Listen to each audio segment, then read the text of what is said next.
Welcome to the Warsaw Security Forum. I'm your host, Klaudia Czerwińska, and you're watching TVP World. It is my utmost pleasure to welcome to our studio my next guest, Ejup Maqedonci, Minister of Defense of the Republic of Kosovo, joining me now. Thank you so much, sir, for coming here to talk to us. Thank you for having me here. Pleasure. So I would like to start with a piece of the latest news when it comes to Kosovo and Serbia. Serbia welcomed back Army General sentenced for Kosovo war crimes. And we learned that a Serbian government plane took convicted war criminal Nebojša Pavković home on Sunday following his early release from a 22-year prison sentence on health grounds. What's your response to that move by Serbia?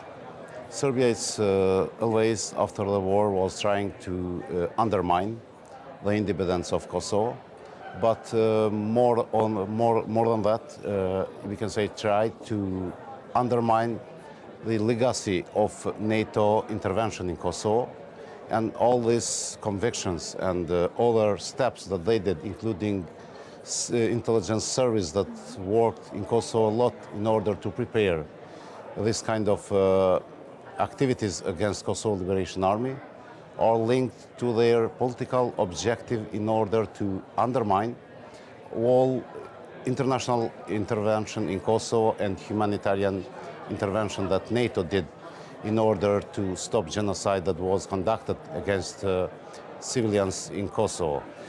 Kosovo Liberation Army was one of the most, we can say, clear armies that were fighting in world history for their freedom. It was just and clear war. And if we compare with what really Serbia did in Bosnia, Kosovo, and Croatia, we had not to have this court active at this time. I think also this is part of Russian influence to Serbia in order to put in question all international and mostly democratic countries' efforts in order to stop genocide and recognize Kosovo as independent country, and also to justify their acts that they do in Ukraine and other countries around.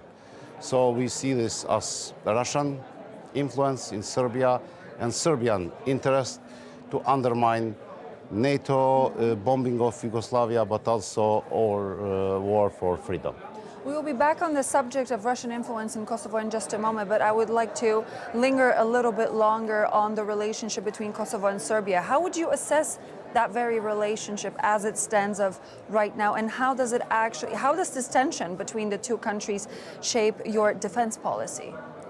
Normally, we expected all the time that conclusion of these disputes that we have with Serbia will be solved in dialogue, in table. Unfortunately, this didn't happen for a long time. Even so, we were willing, as government, to sign up agreement with them. Reaching out to the to your Serbian counterparts in order to have a dialogue. No, we had EU facilitated dialogue between Kosovo and Serbia that took place for many years.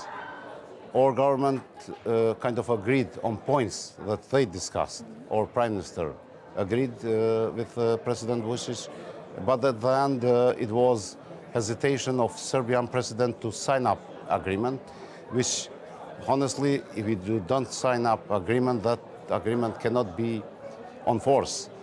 And besides that, we have all the time the hegemonic approach of Serbia, not just toward Kosovo, but also toward other countries.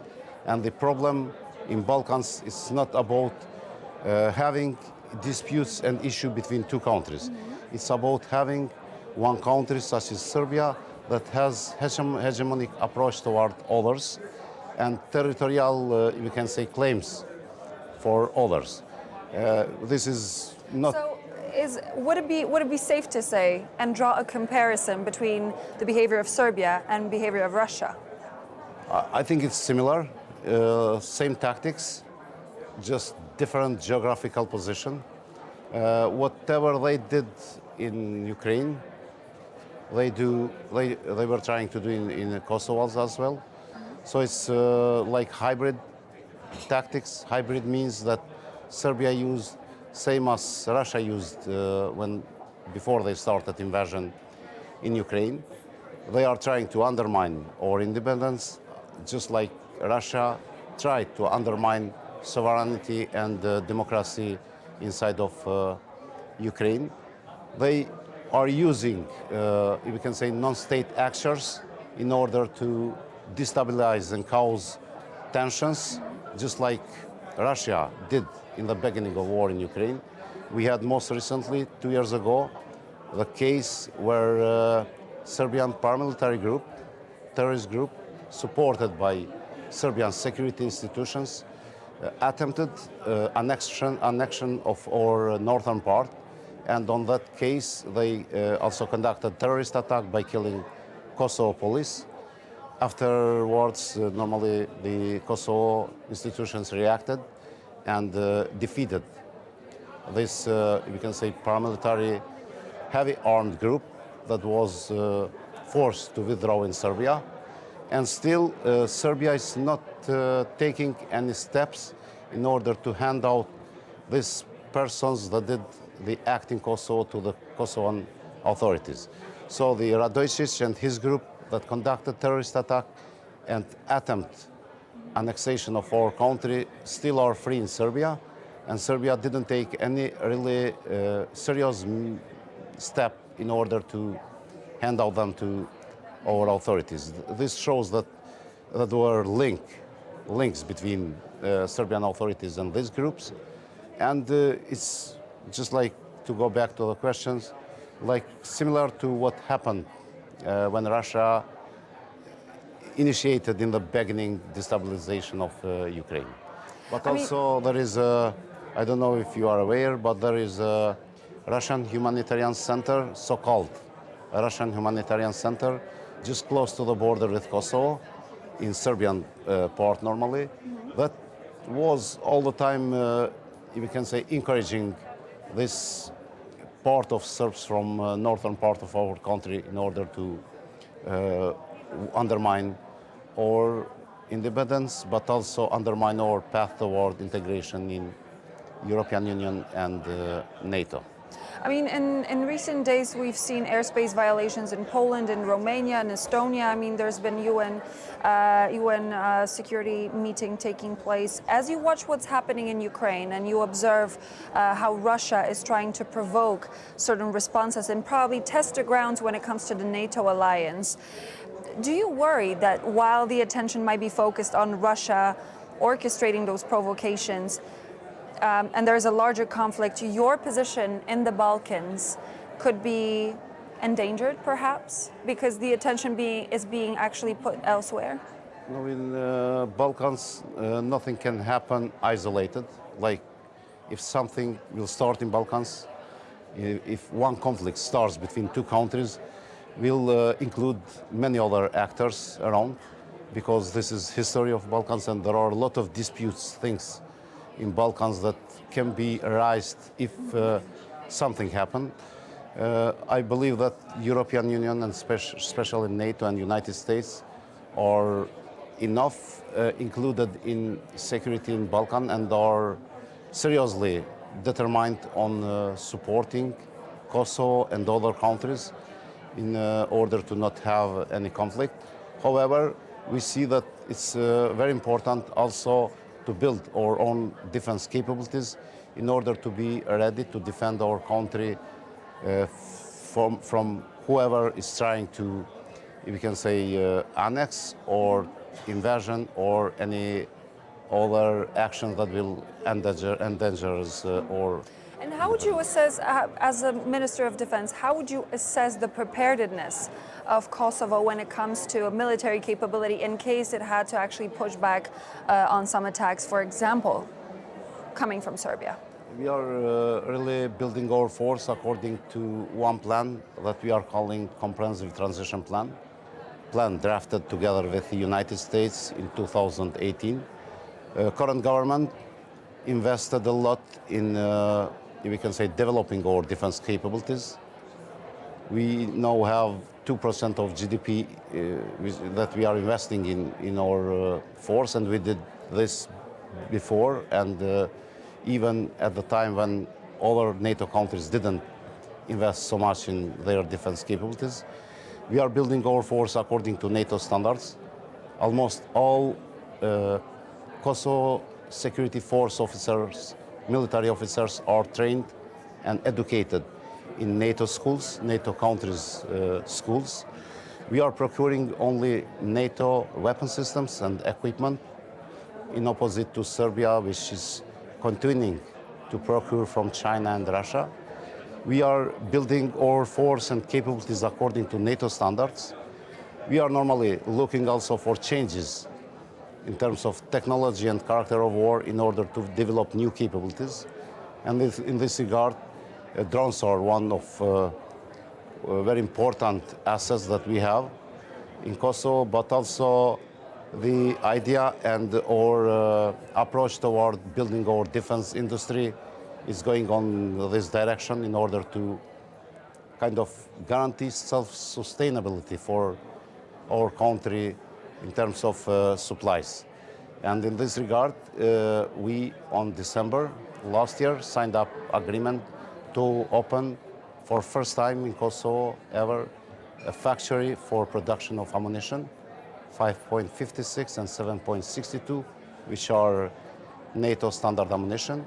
And also, we are working together with our partners on developing, we can say, drone industry or drone production. I feel like a lot of other countries are also looking in that direction, especially considering how this particular technology in the military world has developed over the last few months and years. Yes, because we as military, because I have military background, we believed for a long time that technology is changing character of war, but cannot change natural war, because natural war always stays like fundamentally human. However, seeing all these developments with drones and other things, we are doubt that really this theory will fail to continue being same. Because, for example, like AI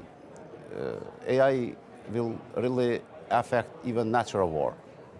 So I believe personally that in the future will not be the element of natural war that we call fundamentally human, will not be more valid, because we believe that AI in the future will play a very important role on changing natural war.